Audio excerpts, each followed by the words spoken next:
Terima kasih Pak Presiden Prabowo. Saya diundang dalam kesempatan ini dan bisa hadir di perpustakaan yang luar biasa.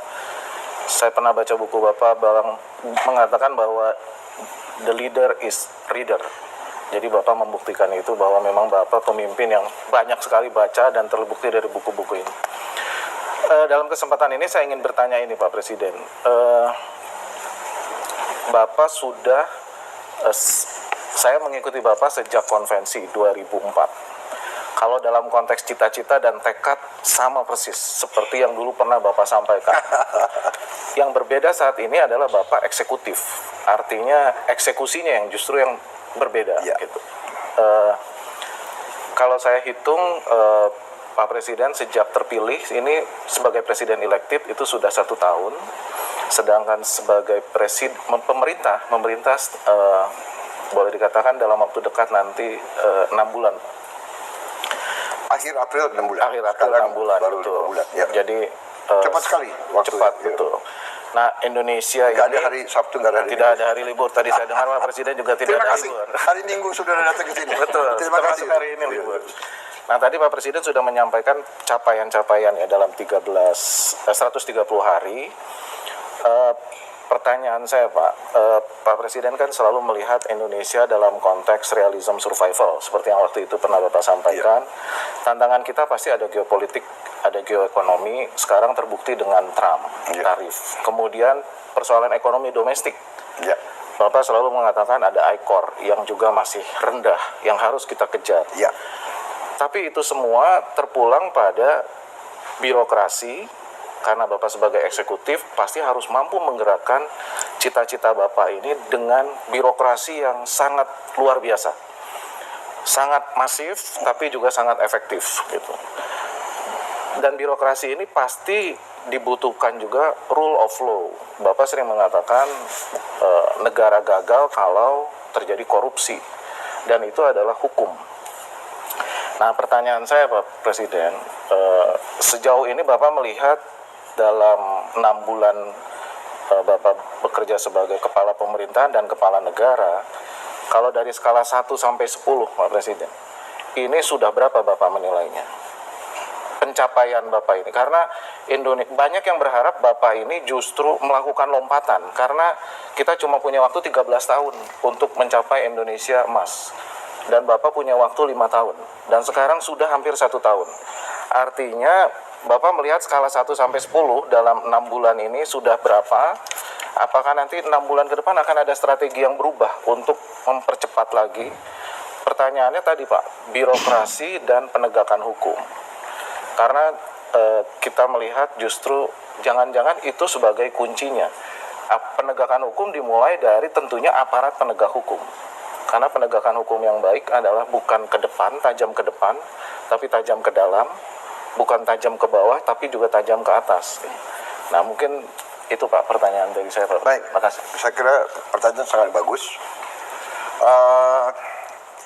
Anda minta saya kasih nilai untuk diri saya Sejauh ini Pak? 5 bulan ya, 6 bulan. Saya terus aja saya bangga bahwa sekarang ini saya kasih nilai diri saya 6. Oh, masih jauh Pak ya, dari 9 berarti. Tapi artinya nanti akan ngegas ya Pak ya? Tapi passing grade. Nilainya C itu. Tidak hair. Iya kan? Member. Iya, saya tidak hair. Dalam arti saya ingin lebih cepat. Tapi sekarang aja saya udah dibilang cowboy kok. Iya kan? Sekarang saya dibilang politik komando. Komando, iya kan? Benar nggak? Kasihan menteri-menteri saya. Jam 12 malam saya telepon, ya kan? Jadi saya ingin kita memang harus bergerak cepat. Tapi bagaimana kalau kalian bisa yakinkan MPR DPR memberi saya mandat apa itu? Super semar. Mandat yang apa gitulah. Bisa tak ya. Atau siapa bisa kasih saya tongkat Nabi Musa atau ya. Jadi memang Anda benar. Jadi birokrasi kita menjadi masalah.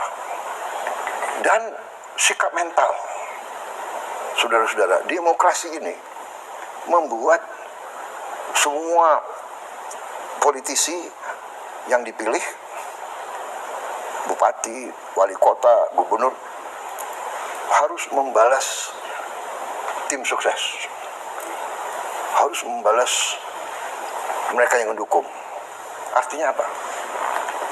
Semua ingin jadi ASN, semua ingin jadi pejabat. Akhirnya Bagi-bagi. bloated demokrasi. Tapi ini menjadi undang-undang, saya harus laksanakan. Ya kan? Nah sekarang saya bilang oke, kita harus terima sekian ratus ribu ASN, oke. Tapi ASN-nya itu harus benar, seleksinya harus benar, akademis, intelektual, fisik dan sebagainya, dan dia harus bersedia ditempatkan di mana saja. Jangan-jangan, ya kan, dari kabupaten X umpamanya ya, dia diajukan oleh bupati dan sebagainya, saya mau jadi ASN di kabupaten X, kalau bisa di kecamatan C, syukur-syukur nggak jauh dari rumah saya, kira-kira gitu. Ini ada kecenderungan ya. Jadi sekarang saya minta ASN tanda tangan, bersedia ditempatkan di mana saja ya. Jadi benar. Tapi saya lihat ya, yang saya merasakan dengan suatu sikap yang tegas, penjelasan dari semua pemimpin politik, mereka bereaksi.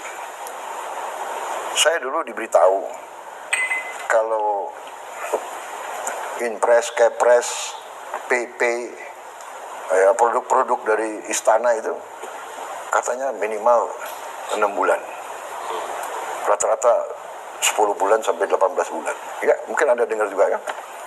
Anda bisa cek sekarang. Ya.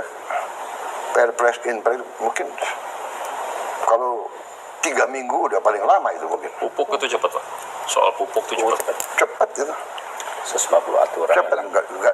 Dan saya kadang-kadang percaya sama menteri-menteri yang saya delegasikan. Dia lihat ini Menteri Pertanian nggak tahu ada berapa belas pejabat dia sudah pecat. Ya kan? Dari lingkungan dia sendiri. Ada yang ketahuan terima sogokan, ada yang begini, ada yang begitu. Suatu saat direksi Bulog diganti semua. RUPS-nya hari Sabtu. Kenapa? Karena kurang cepat, ya kan? Ini kan panen nggak bisa nunggu. Hah? Petani sudah panen. Ini gabahnya, tapi si Bulog nunggu di gudang. Iya, petani harus ke kabupaten, bagaimana? Si pejabat kamu harus ke ujung sawah. Kamu digaji untuk melayani. Hal seperti itu dia copot. Pimpinan wilayah. Dengan 3, 4 kali, 5 kali kasus contoh, akhirnya birokrasi tahu. Adanya birokrasi, eksekusi untuk mencapai hal-hal yang berguna, bermanfaat segera untuk rakyat. Are you with me or not with me? Kalau enggak ya sudah, kau pinggir. Ya kan? Kalau perlu kau di rumah aja deh daripada bikin rusak di kantor. Ya kan? Nah, saya nggak tahu kalau kalian bisa yakinkan MPR, kasih saya wewenang, ya kan? Boleh mecat ASN, boleh mecat. Ntar dituduh otoriter lagi, Pak. Kenapa? Dituduh otoriter. Otoriter. Ya udah, jadi di satu pihak, Pak, gimana Pak? Saya nggak mau otoriter, jadi saya ikut. Menurut saya tempo kita ini sudah agak lumayan, menurut saya, ya. Jadi saya tuh berterima kasih dengan menteri-menteri saya, terus terang aja, ya kan. Banyak yang ya tapi itu risiko. Saya bilang kalau pemimpin politik di puncak itu pasti akan diterpa. Dan itu risiko, nggak apa-apa, ya kan?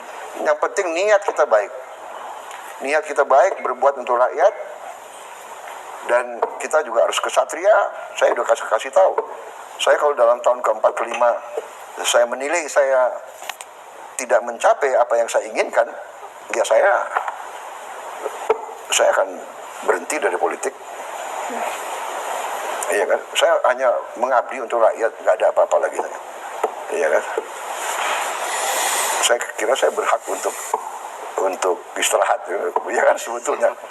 Tapi kalau saya masih dipercaya dan saya punya tim yang bagus,